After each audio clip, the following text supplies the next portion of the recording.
새벽에도 첫 시간을 주님 앞에 드리는 여러분에게 하나님의 풍성한 은혜와 사랑이 넘치시길, 우리 안에는 감사가 넘치길 예수님 이름으로 축복합니다.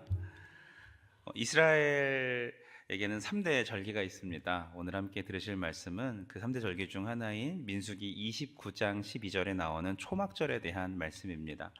3대 절기는 이제 유월절, 맥추절, 초막절 이렇게 세 가지가 있어요. 그 구원을 감사하는, 여러분 유월절은 다 아시죠? 그리고 밀과 과실이 익을 동안 오직 은혜를 사모하면서 한 오매로 하루를 세면서 50일을 지나서 신약의 오순절이라고도 하는 이 맥추절이 있고요. 그리고 오늘 우리가 읽었던 말씀은 초막절에 대한 말씀입니다. 29장 12절 말씀입니다. 우리 한번 같이 읽어보겠습니다. 시작.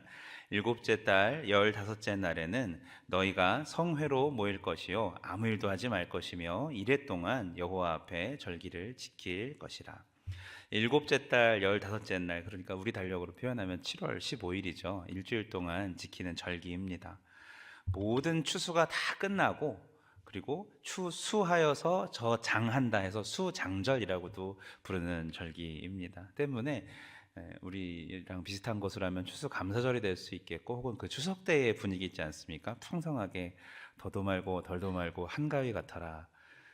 요즘엔 한가위가 그렇게 풍성하지 않은 것 같긴 한데, 어쨌든 그렇게 그런 어떤 좀 우리나라에서 굳이 빗대어 설명하자면 그렇게 뭔가 풍성한 수장을 한 다음에, 추수하여 저장한 다음에 감사하여 드리는 큰 절기가 되는 것이죠. 그래서 굉장히 3대 절기 중에 가장 크고 감사의 의미를 가지고 있는 절기이기도 합니다. 그러니까 가시적으로 눈에 보이는 그런 일들을 합니다.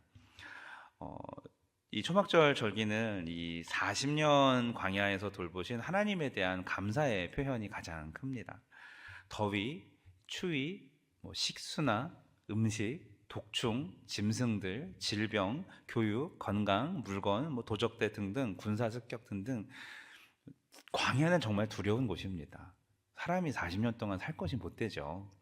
그 기나긴 여정 속에서 초막은 광야의 생활을 보여주는 가장 상징적이고 대표적인 것이 바로 그 텐트 초막 아니겠습니까?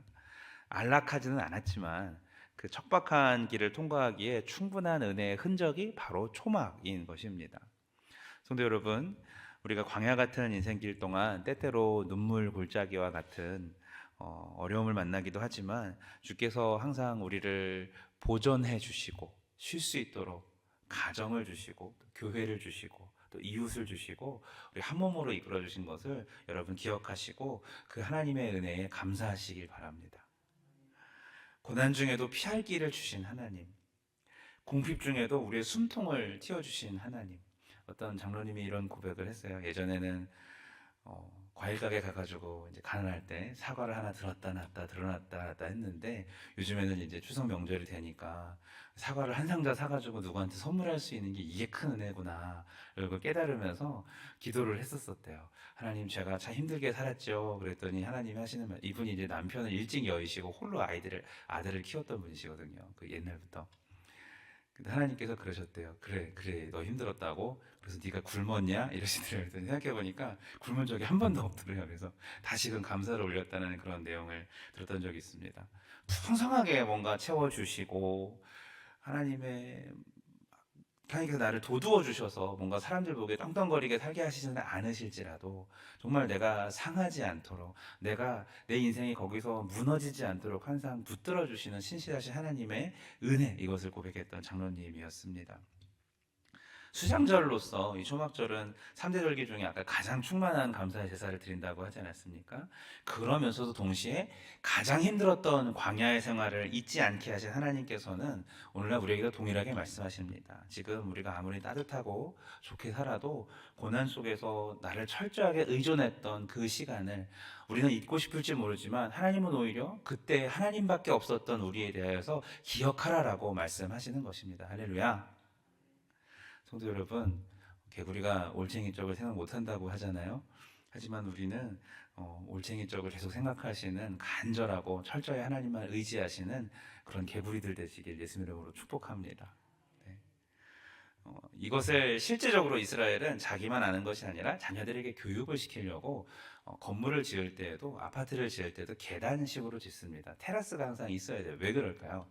네모 반듯하게 지으면 사람도 많이 살 수 있고 돈도 많이 벌 수 있는데, 건물들을 그렇게 짓지 않고 계단식으로 짓는 이유는 바로 이 초막절기 동안 집 앞에다가 텐트를 치고 지낼 수 있도록 그렇게 하는 문화가 발달을 한 것이죠.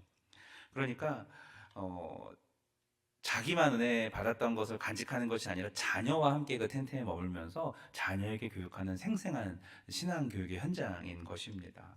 우리도 본받기를 원합니다. 여러분, 우리가 사회 제도나 이런 것들은 나 혼자 쉽게 바꾸지 못할지라도 우리 가문의 아름다운 신앙의 정통들은 얼마든지 만들어갈 수 있지 않겠습니까? 자녀들에게 인생의 고난들을 얘기하십시오. 그리고 그 가운데서 신실하게 도우셨던 하나님을 간증하시고 여전히 인도하시는 하나님이 지금 살아계심을 증거하시는 저 여러분 되길 축복합니다.